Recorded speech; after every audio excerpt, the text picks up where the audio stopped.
leaders, 4-H leaders, barn leaders, admin, everybody. We all get together right before fair starts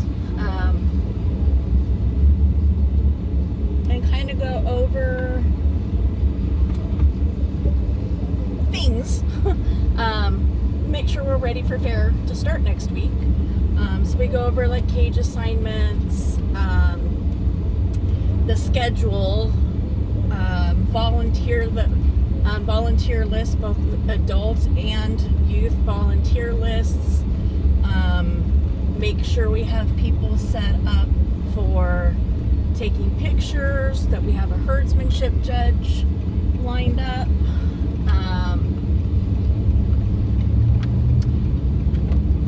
The youth are allowed to dang it, the screw on my thing is not wanting to hold my phone for some reason. The youth are allowed to bring their market rabbits with them tonight and weigh them.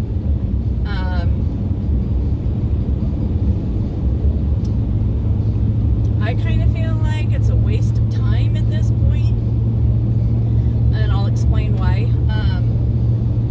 So market rabbits, if you watched my videos from fair last year, you'll know the market rabbits are the meat breed.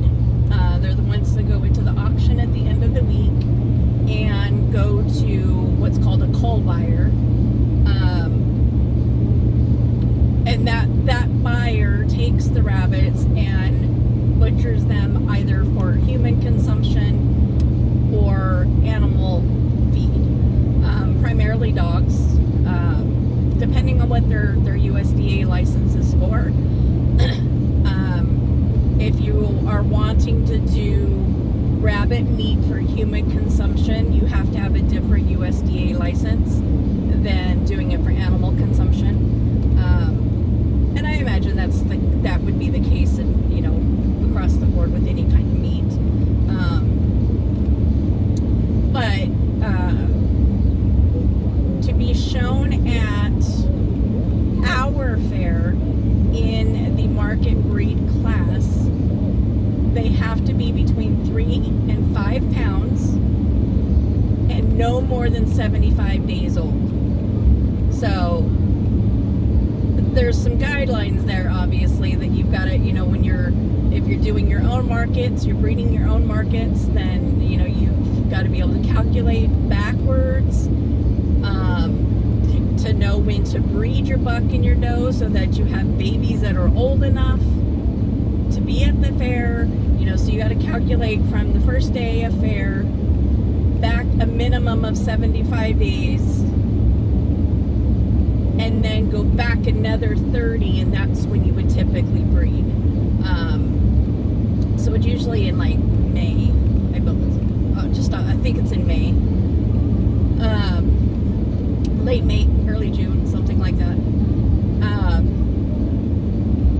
Now, if you're buying your market rabbits from another breeder, all that math and all that figuring, you don't have to worry about. You just let them know ahead of time, like around the normal breeding time, you let that buyer know, hey, I'm interested in, 4 markets. And they put you on a list, and they do all of the breeding, they do all the raising for those first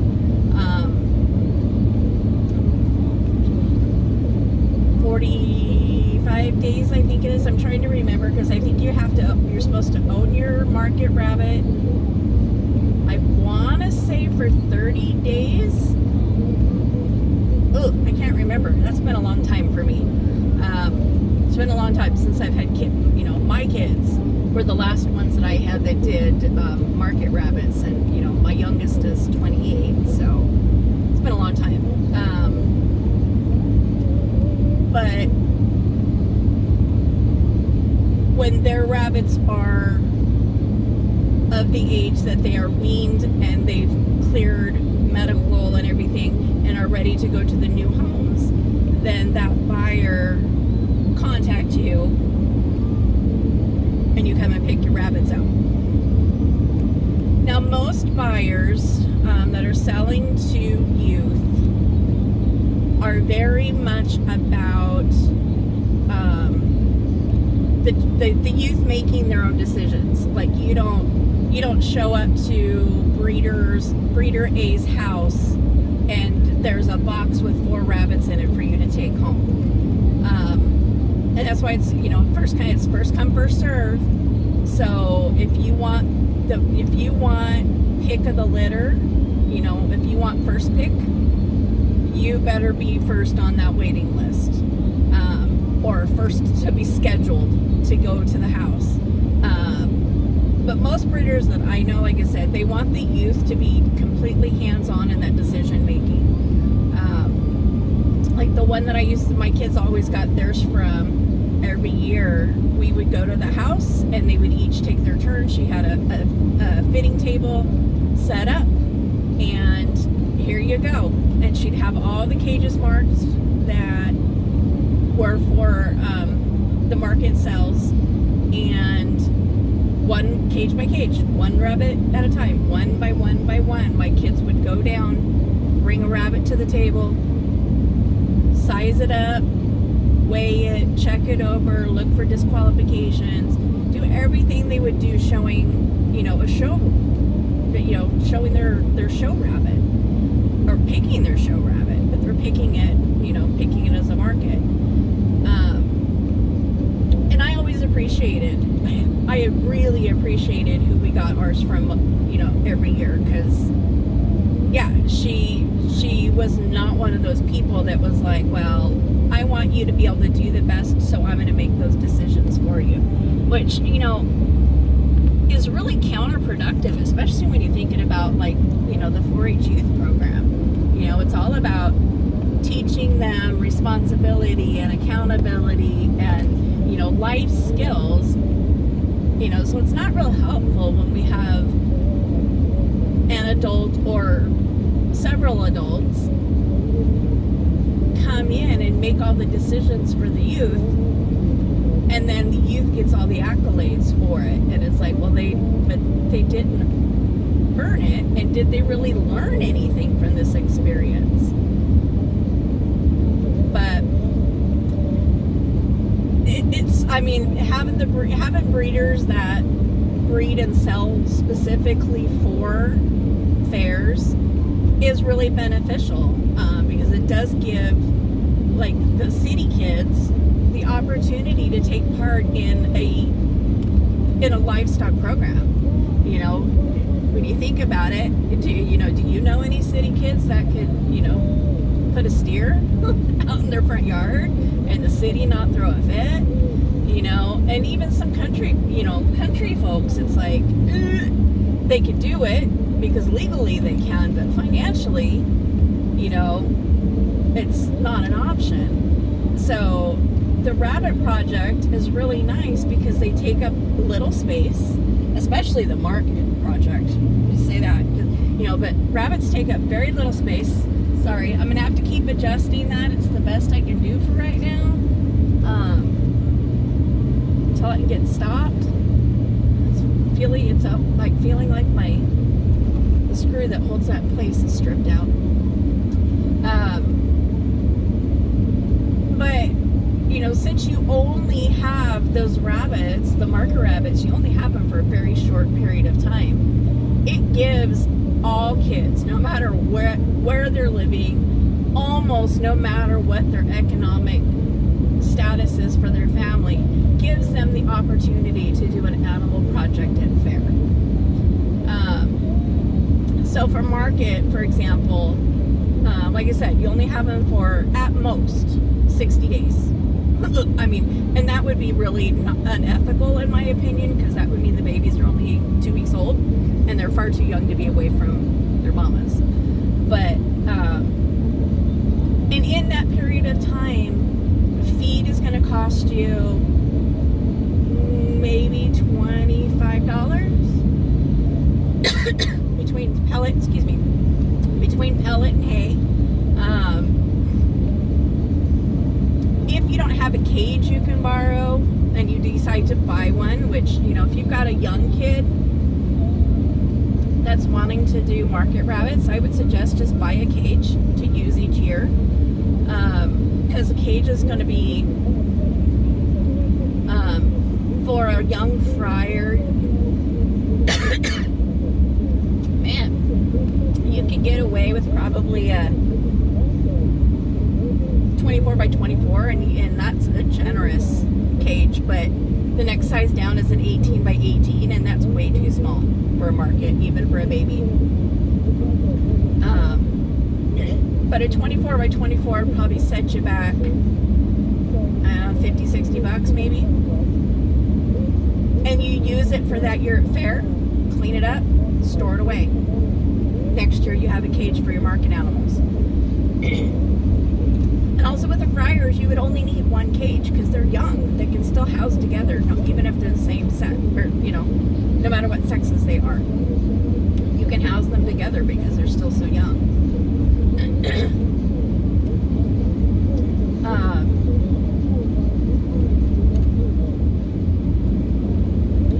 There was something else I was going to say about the fryer situation, but I have now forgotten.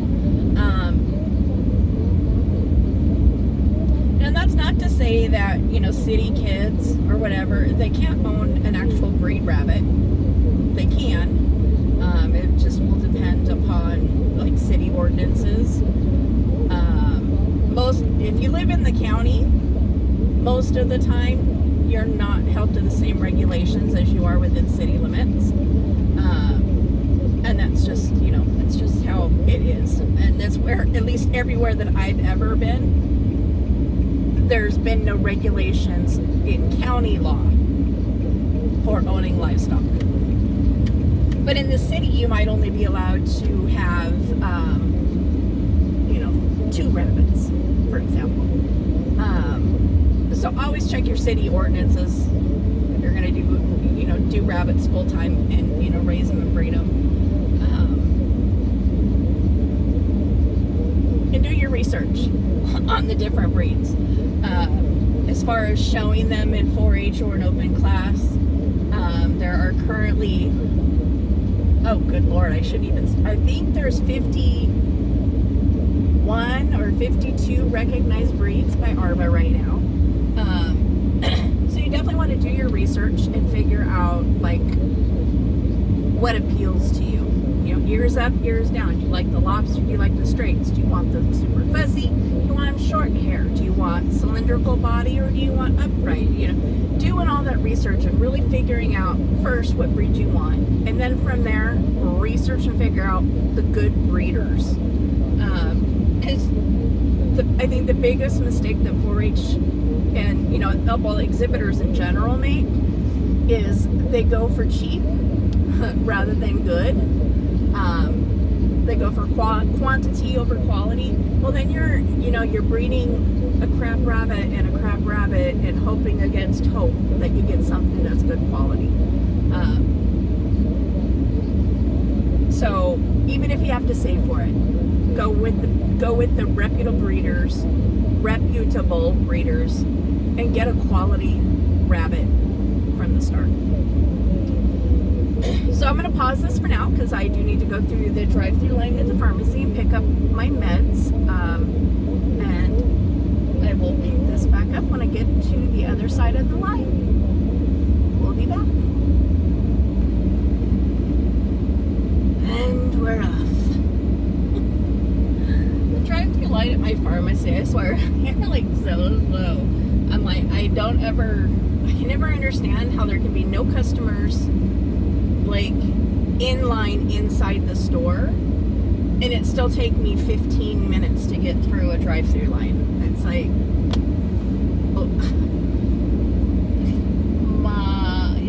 don't know. It happens every time, so it's not even like it's every once in a while they're that slow. They are always that slow. Make sure all 3 of my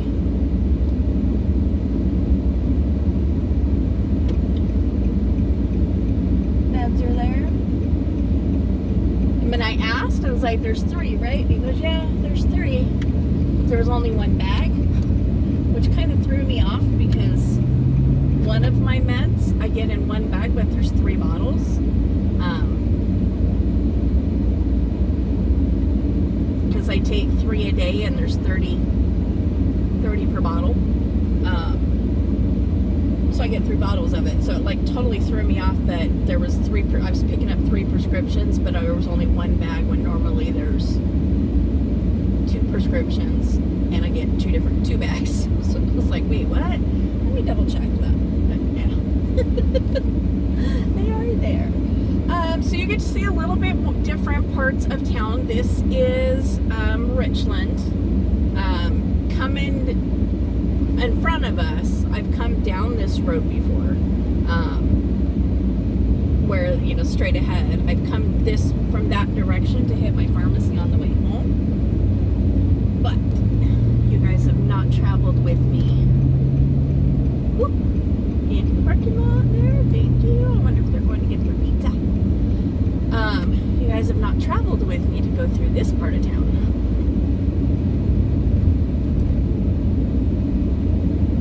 So if you keep going up this road, there's a really nice church up there. There's a Mormon church on the left, and then even way further up the road, there's a non-denominational church. When I was going to college the first time, I used to go up there and just sit and do my homework. They have a beautiful, beautiful property, lots of shaded picnic tables, a nice flower garden. I mean, it's just a beautiful piece of property, and it's so serene. Which, you know, I mean, it's a church. You would expect it to be serene, right? But it's also a church that's like right in the middle of a residential area. But I used to just go up there, and, you know, sometimes I'd put a blanket out on the grass. Sometimes I'd sit at the table. You know, I'd pack a lunch with me and just go sit up there and work on my homework. And, you know, and one day I was sitting out at the picnic tables, and I don't know the proper term, because it's non-denominational. I don't know, you know, is it a priest? Is it a minister? I'm not sure exactly what their title is. But he came out, and he kind of introduced himself, and of course, I mean, it was a long time, you know, 2005 or something, so a long time ago. But he introduced himself to me, and, you know, asked if he could, you know, sit down with me at the table, and I said, sure, no problem. You know, and so of course, you know, he was talking to me about the church and letting me know, like, when their services were and that kind of stuff. And he goes, I just noticed that, you know, you're sit out here a lot. And he goes, and I just wanted to, you know, come out and let you know that you're welcome anytime. You don't have to be of any particular faith to attend our services. And I told, you know, I thanked him, and, you know, let him know that I appreciated the offer, and I also appreciated the ability to be able to just go up there and, you know, enjoy the serenity that their property was offering.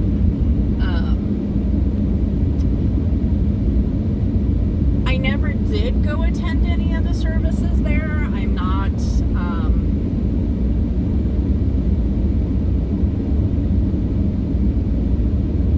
I don't believe in organized religion. I was trying to figure out how to say that tactfully. So I don't go to church. I haven't gone to church since I was a teenager. The only times, in fact, I think probably since then, the only times I've ever stepped into a church was for my best friend's wedding and for the christening of my nieces, you know, her daughters. So yeah, like even well, I guess I can take that. Yeah, not even for funerals. I don't think any of them ever took place in a church. Any of the ones that I've been to, I think it's all been in like a separate, like a building owned by the funeral home or whatever. You know, it's kind of a, I don't know, I guess a chapel is a church. I'm going to be honest about it. Like I said, I don't believe in organized religion, so knowing all the proper terminology, you're not going to get it from me. That doesn't mean I'm not open to correction, so please, if I say something that's offensive, please let me know, and I will be more cognizant of what is said in the future.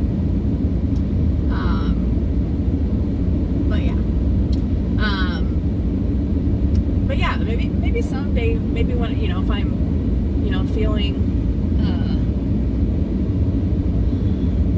up to par and not in 100+ degree weather, just make a trip up to the church and we can go walk around the grounds. I think it'd be cool to be able to do that anyway. I mean, we've got lots of different places, like our local library. They have a Master Gardener rose garden on the property. And I mean, it's really beautiful. People get married there.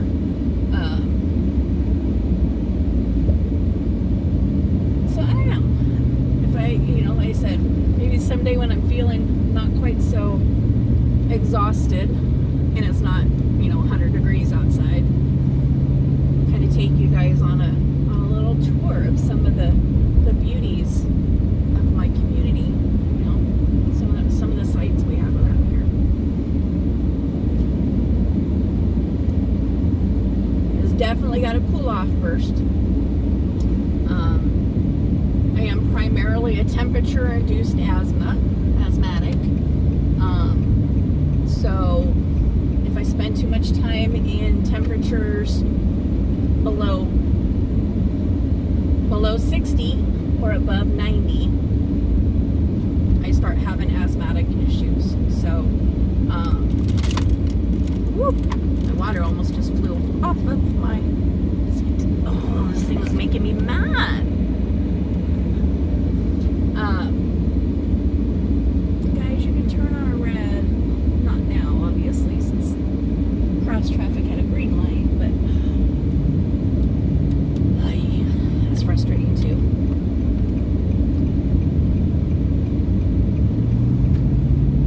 There's not a sign that says don't go. That means you can go.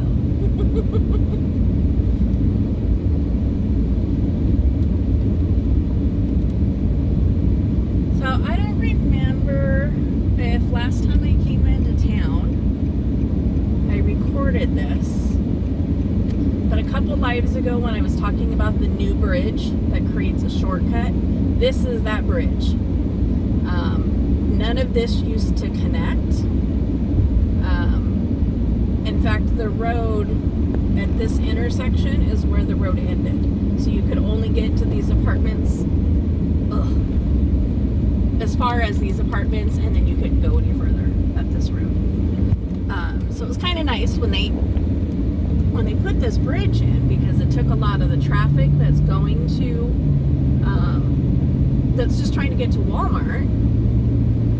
It took a lot of the traffic away from this highway and redirected it so that the people that are just trying to get to Walmart can use this road and go over the bridge, and they end up right there at Walmart, versus having to go like on this highway that's in front of us, going left and right, going all the way out, taking an exit, hopping onto another highway, fighting yet another poorly designed highway interaction, because like the on-ramp to the highway and the exit to the Walmart is only like 1.5 miles apart, and so you got cars trying to merge onto the highway but stay in the turning lane. You've got cars that were on the highway already trying to merge into the lane that's exiting, and you got people that are merging onto the highway that are trying to get into the far left-hand lane because they're going, further out of town, and it's all happening within like 1.5 mile space. And keep in mind, it's a highway, so you're doing 70 miles an hour. This was a great addition. I don't know that I've come across anybody that is angry that they have this access now.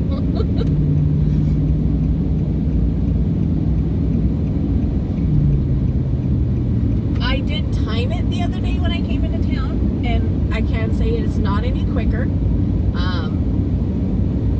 It actually took me just about 10 seconds longer to get to my doctor's appointment taking the bridge than it did taking the highway to the highway. And that's, again, I got to go through 3 roundabouts to be able to get over, go over the bridge. So that does slow you down. I'm like, so it doesn't save time, it just saves a lot of headache, honestly. Which, I kind of had talked about that when I was filming the other day, was that I wasn't too sure that it was any shorter, but it was definitely less stressful being able to take the bridge. Now the library, if you've watched any of my driving streams, this part should look really familiar by now. And that is because the library where my meeting is at is actually right across the street from my doctor's office. And catty corner to Catholic Hospital, which you've seen on other videos that I've posted. So it's all right there.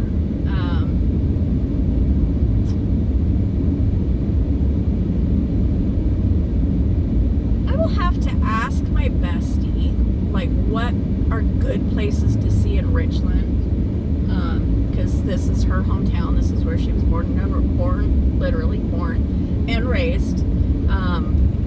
So I have to ask her, like, what are some pretty, things outside just a normal park that Richland has to offer, so that if I ever do one of those streams where I take you around the tri, I know where some places are. Because pretty much I come to Richland to go to my appointments, and that's it. My massage therapist is here in Richland.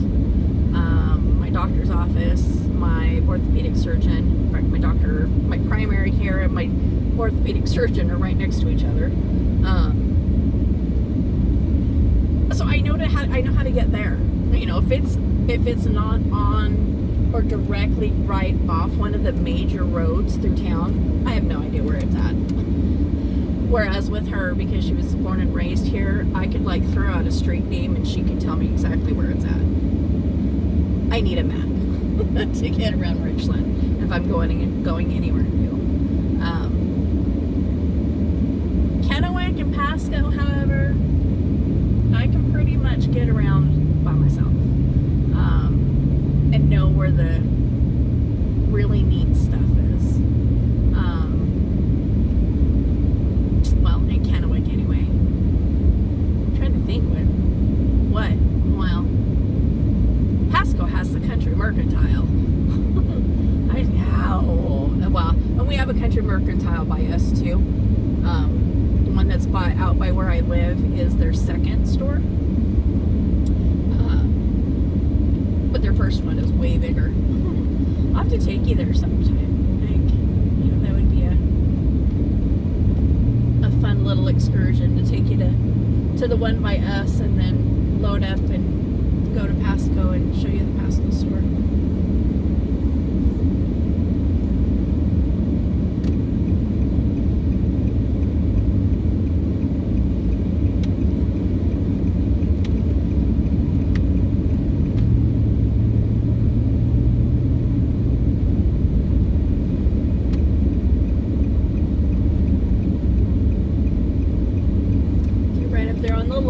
Is our nursing building for CBC, Columbia Basin Community College.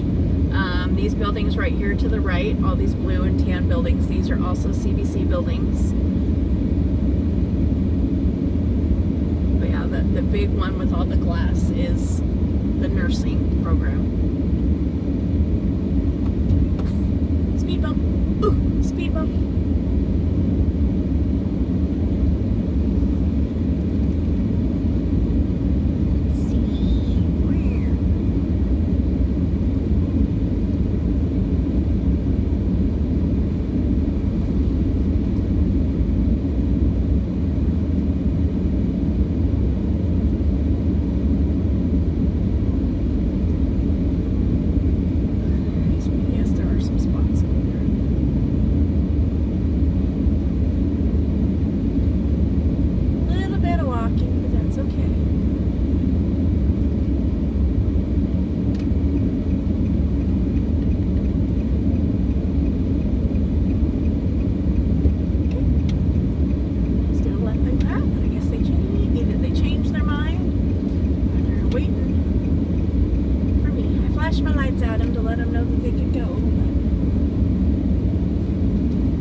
watched a video. Nope, see, and they went out. I should have just paid attention. Ugh. I didn't quite get into my spot. I was gonna say, I caught a video the other day that showed the best way for parallel parking. You know, how to know that you're within the lines. And I'm like, besides my backup camera, because that's usually what I do is, you know, I park, put my car, you know, put it in reverse, it'll turn on my backup camera, and then I can kind of see where the lines are at for the most part. And then I know if I'm between them or if I need to scoot over. Usually I need to scoot over. And that has to do, I know, with my vision and my need to go get my eyes checked again. I need to do anyway. Again, it's going to take me an entire day on my insurance company's website because I need to find a therapist. I need to find an eye doctor. I need to find a dentist. And now I need to find a CPAP company that all take my insurance. So, yeah, it's going to be a yuck because it's going to take me all day between finding them online, getting them onto, you know, transferred over onto some sort of spreadsheet or checklist or something, and then calling all these different places 9 times out of 10 to be told, even though the website says they're accepting new patients, to be told they're not accepting new patients. Yeah. That's why I haven't done it yet, because I know it's going to take me forever. Oh, I don't want to go outside. It's 107 degrees right now. It's yucky. Our meeting starts in 15 minutes, so I should probably get my butt inside.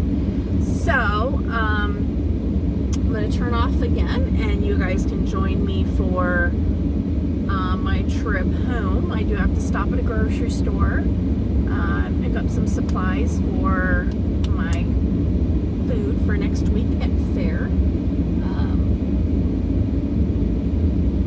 Not sure if I'll record during the shopping trip or not. I'll have to think about that during my meeting. Anyway, if I decide not to, then you won't see it, and if I do, you will.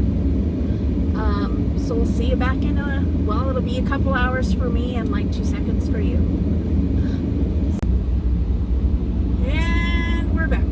It's been an hour and a half. It is now currently 108 degrees. So yes, it's gotten hotter as the evening has progressed. There goes my bestie and crew.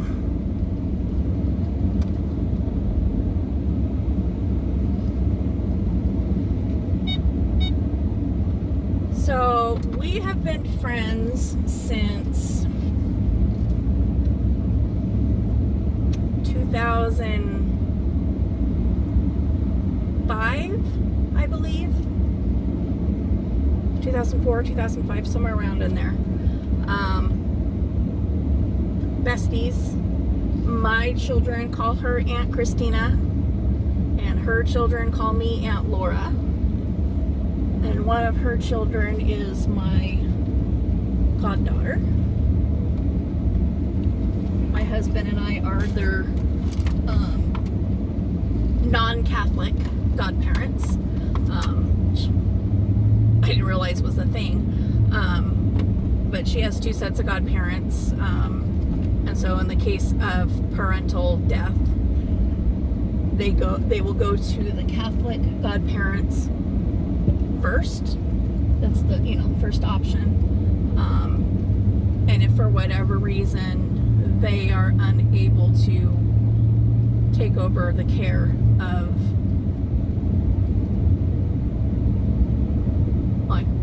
I guess it would go to the grandparents first and then the godparents. But essentially, yeah, we're third in line. But that's cool.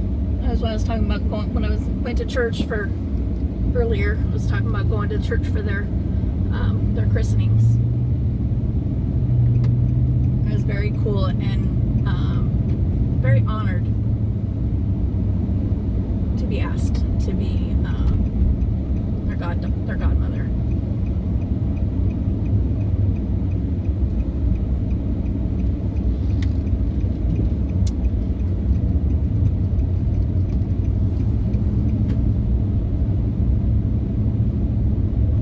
So yeah, I sent her a request for things in Richland that are kind of, make Richland the, beauty.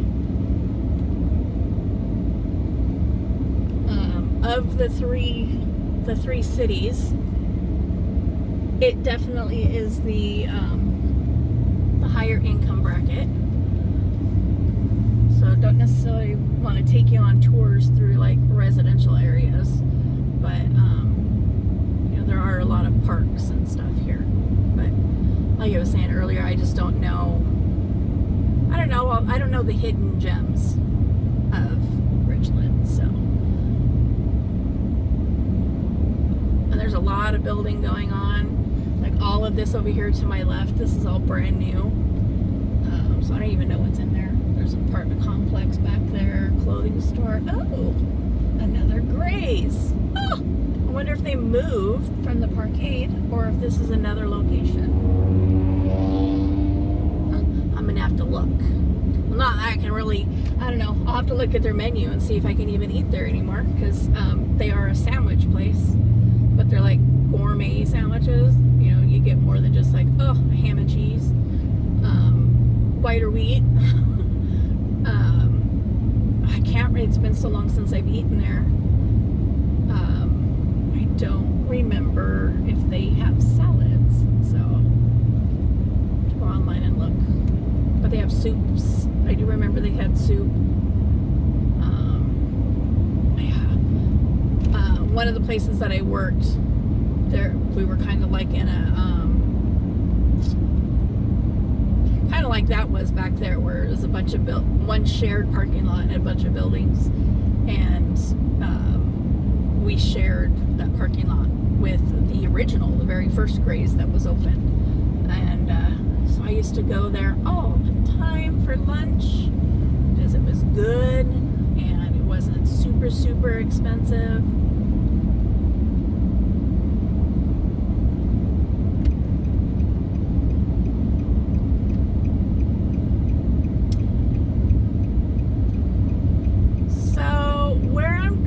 Is a store called Winco.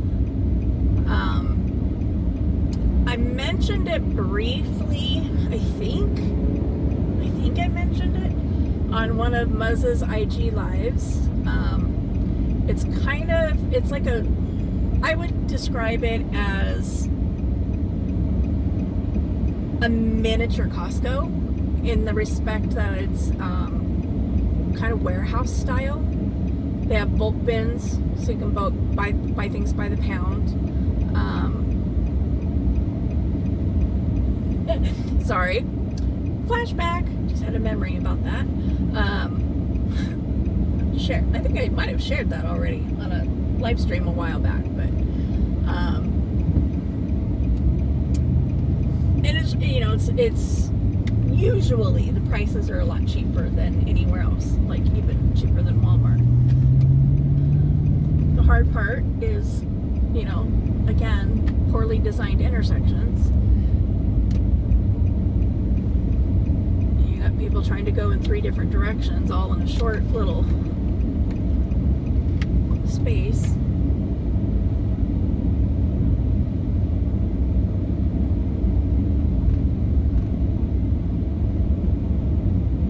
So I don't think I'm going to record while I'm in the store, because then I would have to hold my phone up the whole time,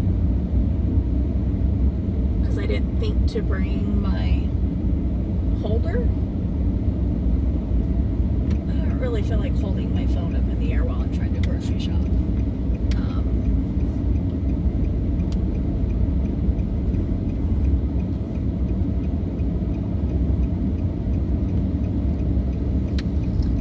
Got his reverse lights on, but he's not reversing. Okay, I'm gonna go around here. Winco Foods.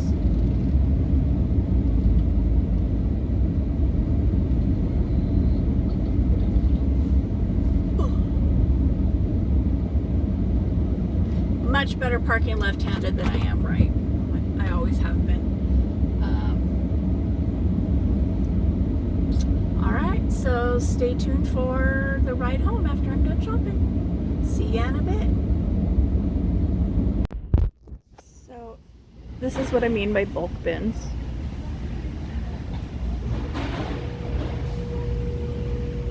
So you decide what you want. It gives you all the ingredients, gives you nutritional value. This is the product number and the weight. So you bag, get what you want. If you want to know, if you like only want a pound, there's a scale to weigh. Otherwise, you just scoop. And then you got twisty ties, and you write this number on the twist tie. And when you get to the cash register, they weigh it, and then you pay for it by the pound. So this is the candy section of the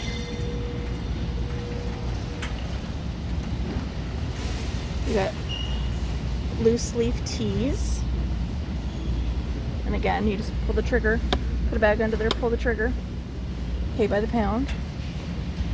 Got coffee beans over there, more candy. I'm only walking through here for you guys. I don't need anything in this section, I don't believe. This is nuts and seeds. More nuts and seeds down there. Chocolate, everything chocolate. Chocolate covered pretzels. Chocolate covered gummy bears. Chocolate coins. Peanuts. More nuts and seeds. Turn the corner. You got all of these spices.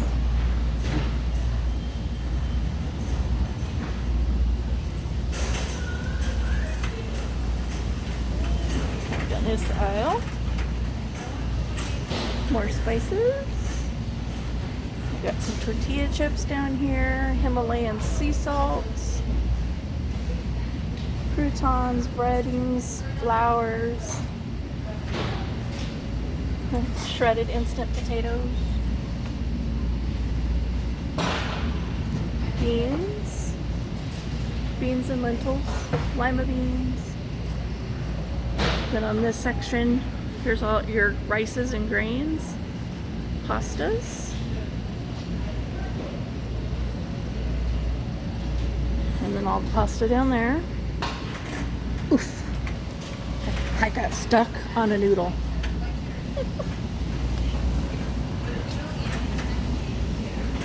More nuts and seeds, but these are like chopped or shredded or whatever, crushed.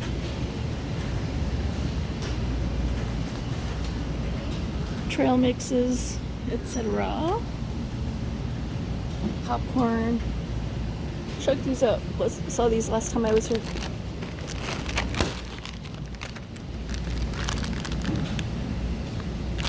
Ever seen those? Just pop them in the microwave. And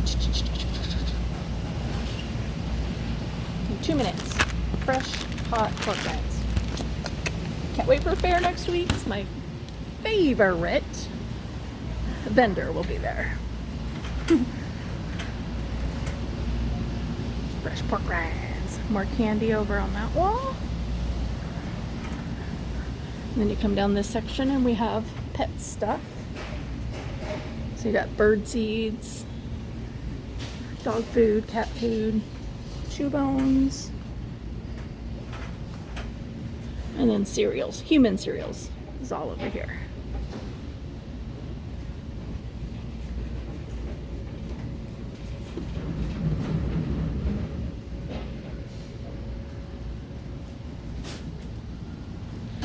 Pancake mixes, muffin mixes, oats,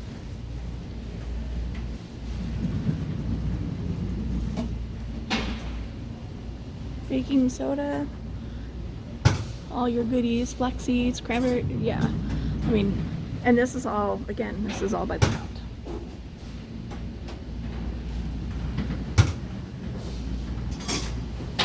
So buying it this way is way cheaper, you know, especially for me, the spices. All them chocolate chips.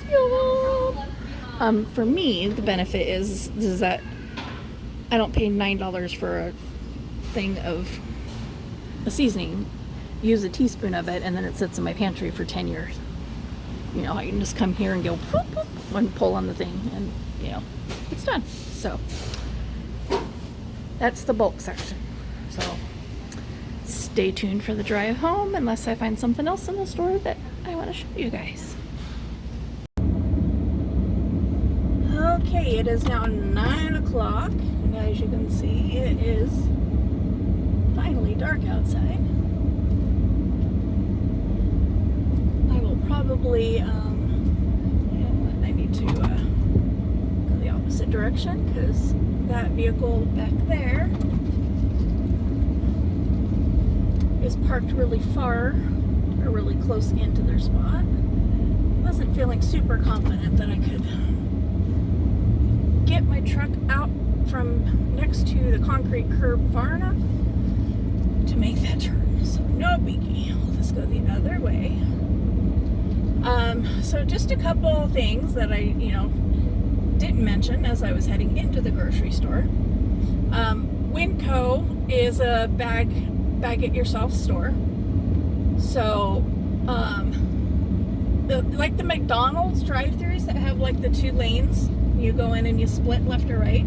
It's how the registers are here. So at the register, there's a little flippy thing that goes from one lane to the next. So she can scan, the cashier can scan one person's order through.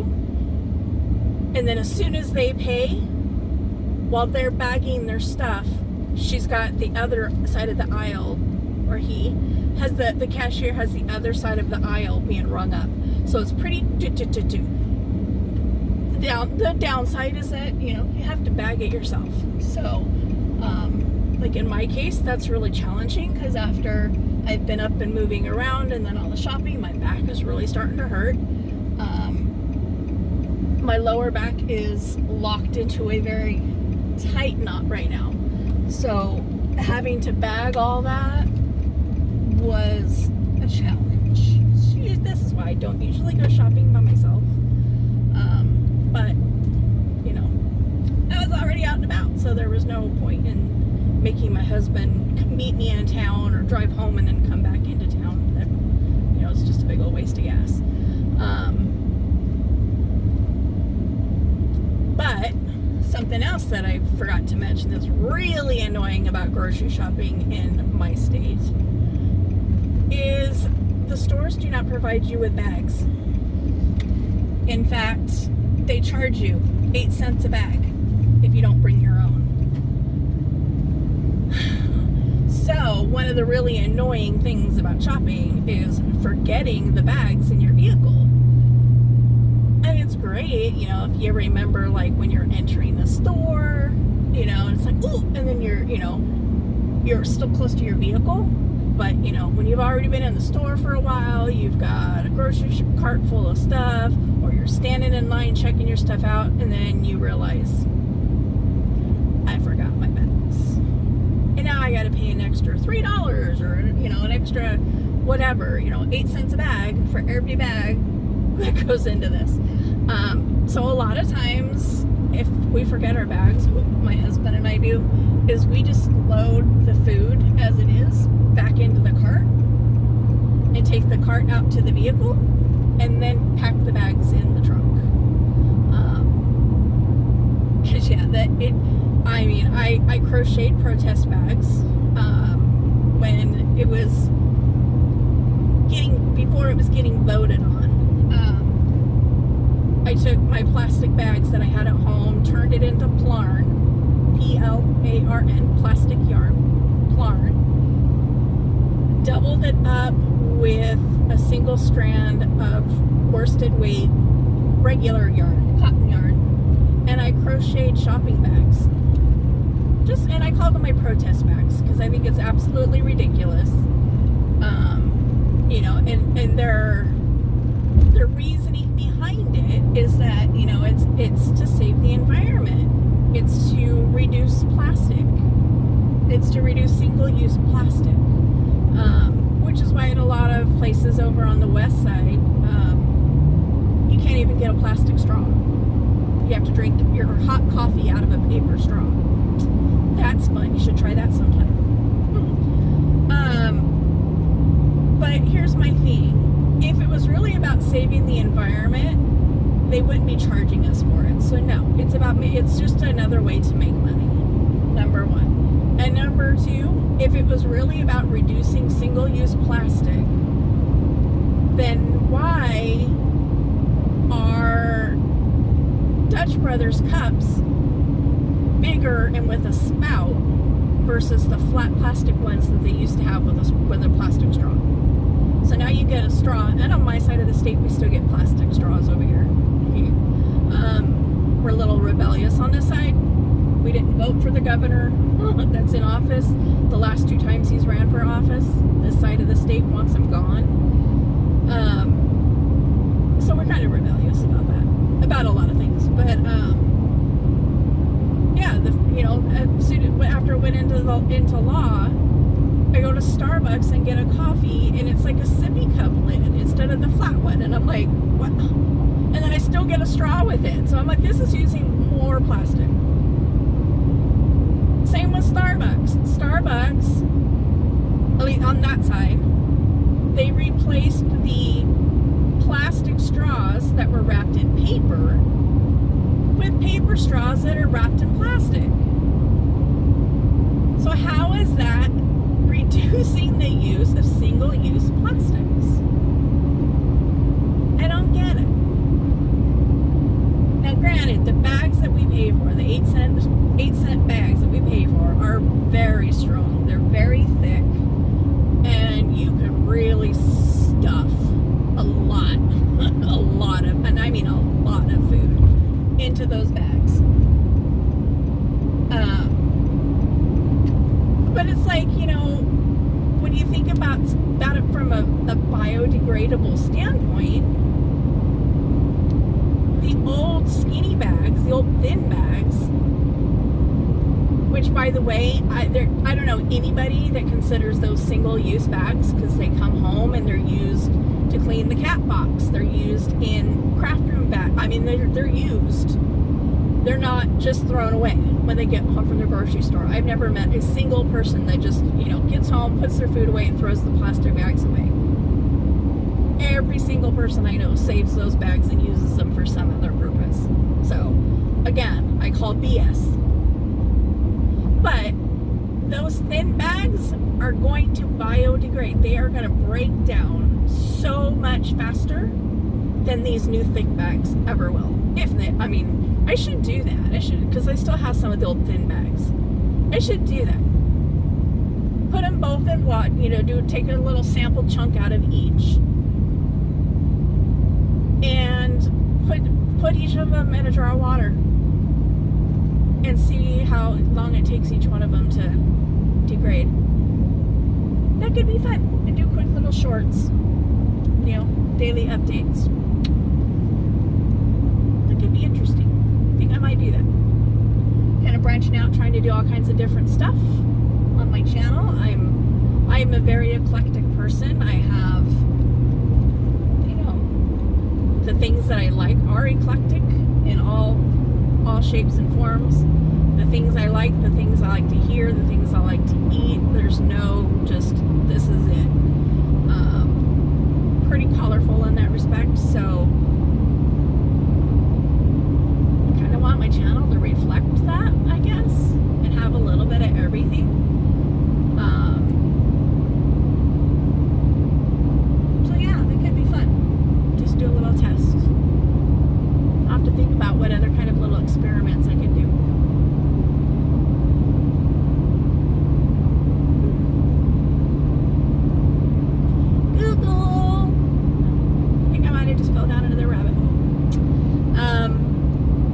Decided that I'm going to record and upload short little videos of my kitty Lola. As I said on the first video, her snuggling up and demanding her pets, that's a daily thing. as long as the dogs are outside, she's out in the living room with me. For whatever reason, when the dogs are inside, she'll stay in the bedroom, which I don't get, because at night we all sleep in the bedroom. Myself, my husband, Lola, and the 3 dogs, Lizzie, Lily, and Arrow. We're all in the bedroom. And granted, the dogs each have their own beds on the floor, and she sleeps on the bed. But it's not like they're strange dogs. She knows them. But when they're in the house, it's like, I don't know if it's her trying to be dominant and say, this is my space. But I don't think so. Because during the day, when I let the dogs in, because it's bloody ass hot, Lily goes and lays on her bed. She won't lay out in the living room with the other 2 dogs, unless my husband's home. She's a very strange dog, in that respect. And she doesn't, have any issues with Lily being in there during the day. So yeah, I don't know if she feels like, they're bigger and there's more of them, so they need more space. I'm just gonna hang out in here. I don't know. But she did come out, it's taken 5 years for her to even get to this point. We still can't pick her up. She won't. We try to pick her up and she freaks out.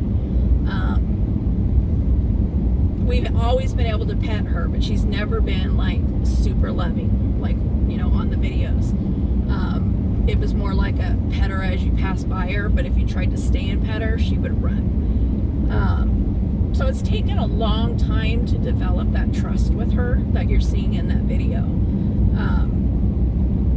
So I don't know. The other day, we were all, myself, my husband, and the 3 dogs were in the living room, and next thing you know, she jumps up from the back of the couch, jumps over, and then down into the seat next to my husband, and it was like, oh, okay. So I'm hoping that that's just, the beginning of her coming out and joining the family during the nighttime, because what you see on those videos is what my husband and I go through at night when we lay down to go to sleep. She is up on our faces, she's rubbing on our hands, she's pushing on our hands, she's got her paw, she's tapping us on the face, and she just demands that attention. And I believe that if she was out in the living room with us and she was getting that attention all day, she wouldn't be like that when we go to bed. She would just kind of lay down and be like, all right, bedtime. But I think because there's so many hours that she doesn't see it, she doesn't really interact with us because she's in the bedroom and we're not, that she then craves that affection and attention while we're trying to go to sleep. So hopefully her coming out that one time is a sign of things to come, and that she's going to start coming out and joining us. Wow, I have not driven at night in a very long time. I'm like, where is my road? Okay, okay. I'm like, did I pass my house? That would totally be something I would do too. Just drive on by and end up in Kennewick. Like, well, okay. It's, after 9 o'clock, everything's closed. I don't know what I'm going to do here. There might be stuff open at the mall still. I don't know. During COVID, a lot of the stores actually left the mall. I think we only had like 4 or 5 stores left in our mall this time last year. And stores like our Joann Fabrics just moved into the old Sears building in our mall, because when Sears closed down a couple years ago. So I don't know, it's just weird. Like all the shops that are kind of out on their own and in their own space are opting to move into the empty mall space. So, I don't know. I mean, it's probably a good business plan, but I don't know. It just seems weird to me. It's going to be weird to go to Joann's at the mall. So, anyway, again, my camera thing is not holding. But as you can see, here's my garage. I am home. Should probably put my truck in gear before I try to turn it off, and it might actually work. So thanks for coming along with the ride with me. And I will see you guys later. Hit the like button on your way out if you didn't on the way in. Hit the subscribe button. And hey, if you know somebody that you think might be interested in the content that I'm putting on here, share it. Spread the word. Send them on over. They can check me out and hit that subscribe for themselves. Don't forget that notification bell so you know when I drop another video. Talk to you later. Bye.